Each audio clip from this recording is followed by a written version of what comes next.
बिस्मिल्लाहिर्रहमानिर्रहीम। अस्सलाम वालेकुम व्यूअर्स। बहुत से स्टूडेंट मुझे मैसेज करते हैं कि सर आप स्क्रीन से आउट हो चुके हैं, पहले आपकी सीरीज़ में वीडियोस आ रहे थे, अभी आपको कोई भी वीडियो नहीं आ रहा। तो भाई ऐसी कोई भी बात नहीं, आओ गया तो एक ट्रेनिंग लेने और अब वापस आया हूँ तो आपको पढ़ाऊँगा। इंशाल्लाह आपको बहुत फ़र्क दिखाई देगा। एक लेटेस्ट टेक्नोलॉजी के ज़रिए आपको पढ़ाऊँगा। उस वाइट बोर्ड पे जो जिस पे पहले मैं पढ़ा रहा था, मैंने वाइट बोर्ड को छोड़ दिया है, आपको इस स्क्रीन पे पढ़ाऊँगा। तो आते हैं, ज़रा स्टार्ट करते हैं।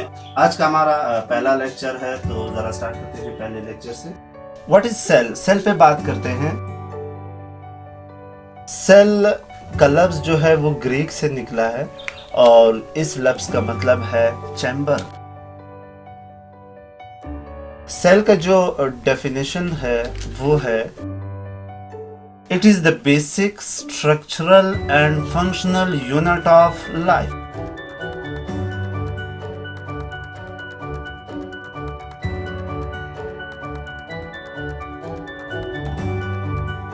सेल के डेफिनेशन को समझते हैं। It is the basic structural and functional unit of life. इसका ये मतलब है कि सेल जो है वो बुनियादी ढांचा बनाने वाला, यानी हमें स्ट्रक्चर साख देने वाला जो इकाई है, हमारी जो हड्डियां हैं वो सेल से बनी है। And functional unit of life. अब हमारी जो आंख है वो काम कर रही है क्योंकि हमारी आंख जो है वो बनी हुई है सेल से। तो इसका ये मतलब हुआ सेल जो है वो हमें सहारा देने वाला यूनिट है और इसी तरह सेल जो है वो हमारे अंदर काम करने वाली इकाई है। सेल के टाइप्स को देखते हैं। सेल के जो टाइप्स हैं वो दो तरह के। जो पहली टाइप है सेल का, उसे हम कहते हैं यूकैरियोटिक सेल। जो दूसरी टाइप है सेल का, हम उसे कहते हैं प्रोकैरियोटिक सेल। तो सेल की दो किस्में हैं। पहली किस्म यूकैरियोटिक सेल, दूसरी किस्म प्रोकैरियोटिक सेल। तो दोनों सेल्स के अंदर डिफरेंस देखते हैं कि दोनों सेल के अंदर डिफरेंस क्या है। यूकैरियोटिक सेल ऐसे सेल्स होते हैं जिनके अंदर यूकैरियोटिक सेल ऐसे सेल होते हैं जिनके अंदर दरमियान में या साइट पे न्यूक्लियस मौजूद होता है। ये न्यूक्लियस एक भी हो सकता है, एक से ज्यादा भी हो सकते हैं। प्रोकैरियोटिक सेल ऐसे सेल होते हैं जिनके अंदर कोई भी न्यूक्लियस मौजूद नहीं है। तो इसका ये मतलब हुआ दोनों के दरमियान, दो टाइप जो सेल है इनके दरमियान जो डिफरेंस है वो यूकैरियोटिक सेल के अंदर न्यूक्लियस है, जबकि प्रोकैरियोटिक सेल के अंदर न्यूक्लियस मौजूद नहीं है। अब आते हैं जरा एग्जांपल्स पे। तो सबसे पहले यूकैरियोटिक सेल की एग्जांपल देखते हैं। यूकैरियोटिक सेल की जो पहली एग्जांपल है वो आपके पास एनिमल की सेल है, यानी एनिमल्स, जानवर, इंसान भी एक एनिमल है। एनिमल खुद यूकैरियोटिक है। क्यों? क्योंकि इसके अंदर न्यूक्लियस मौजूद है। दूसरी एग्जांपल की तरफ आते हैं। प्लांट्स, पौधे यूकैरियोटिक हैं। क्यों? क्योंकि इनके सेल के अंदर न्यूक्लियस मौजूद है। तीसरी एग्जांपल की तरफ आते हैं।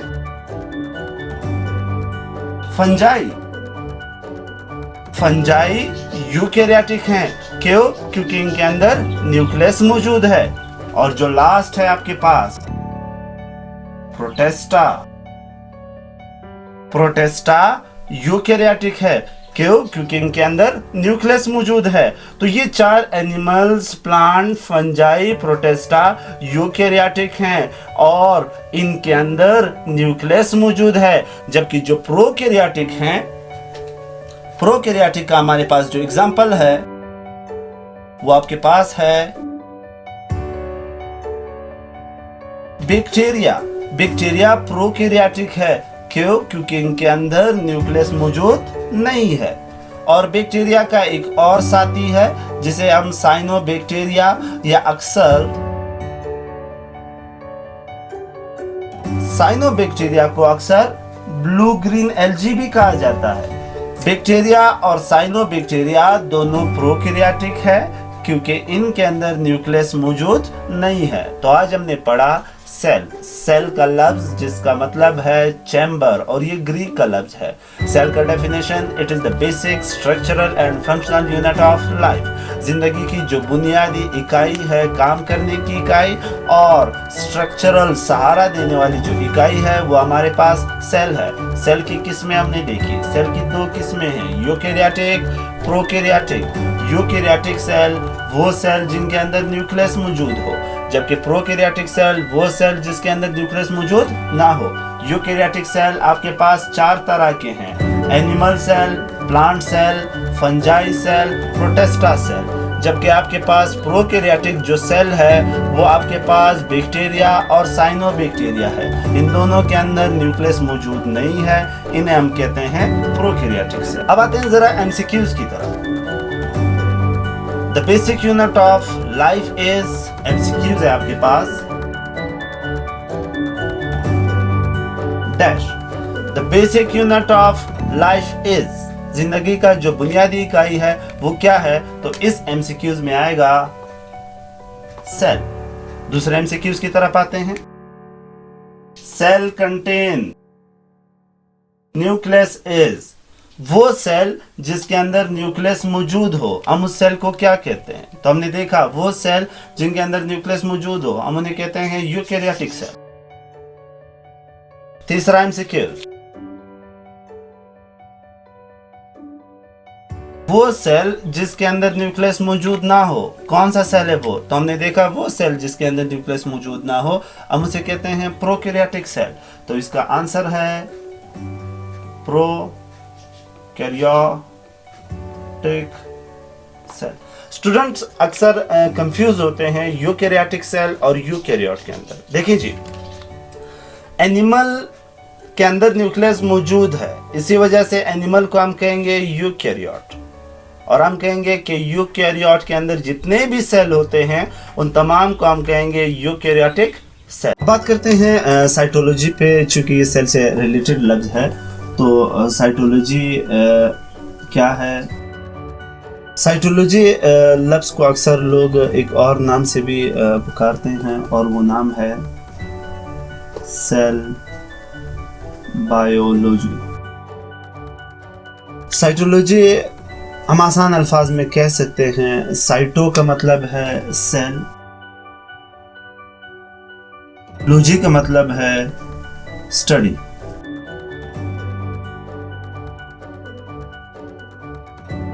साइटोसेलॉजी स्टडी, तो डेफिनेशन क्या हुआ? Cytology is the study of cell. The study of cell is called cytology. अगर आप एक सेल को पढ़ रहे हैं तो आप कर रहे हैं साइटोलॉजी। आप जानते हैं सेल के अंदर छोटे छोटे ऑर्गेनेलीज होते हैं, तो अगर आप ऑर्गेनेलीज की भी स्टडी कर रहे हैं तो तब ये आप कहेंगे कि मैं कर रहा हूं cytology.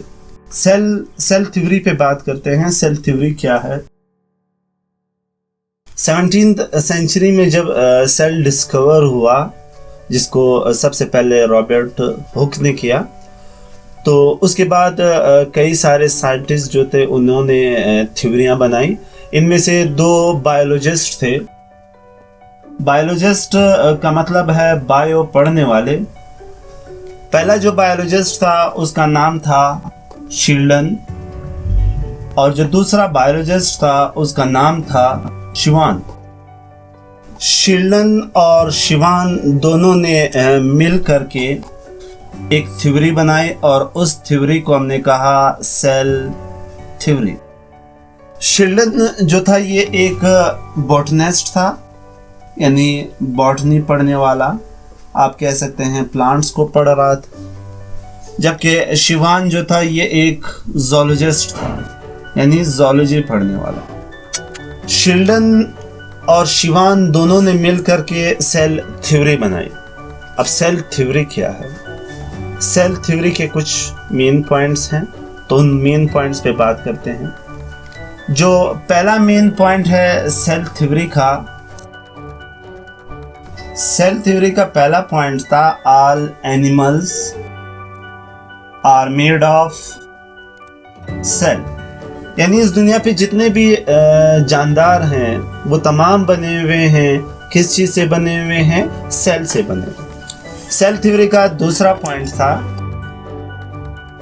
Cell is the structural and functional unit of life.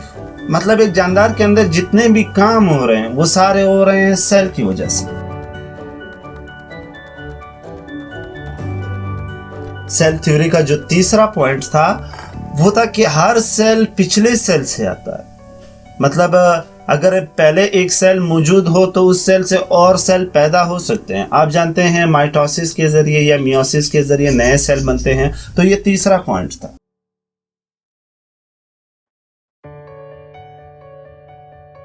Cell theory का चौथा पॉइंट था each cell contain genetic material. मतलब हर सेल के अंदर जेनेटिक मटेरियल होता है, विरासती मादा होता है जिसे हम डीएनए कहते हैं। तो चौथा पॉइंट था each cell contain genetic material. हर सेल के अंदर जेनेटिक मटेरियल होता है जिसे हम डीएनए या न्यूक्लिक एसिड भी कहते हैं। सेल थ्योरी का जो लास्ट पॉइंट था वो था कि जब एक सेल के अंदर मसला आता है, यानी जब एक बीमारी आती है तो एक बीमारी इस वजह से होती है क्योंकि एक सेल जो है उसने अपना फंक्शन छोड़ दिया है। तो पांचवा पॉइंट था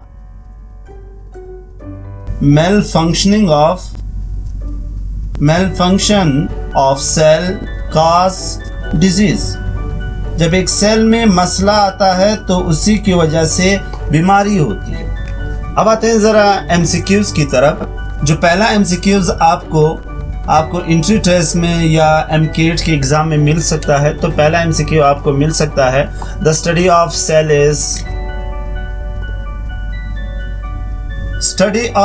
इज सेल की जो स्टडी है हम उसे क्या कहते हैं? तो हमने यहाँ पर देखा the study of cell is called cytology या सेल बायोलॉजी। तो इसका जो आंसर है वो सेल बायोलॉजी है।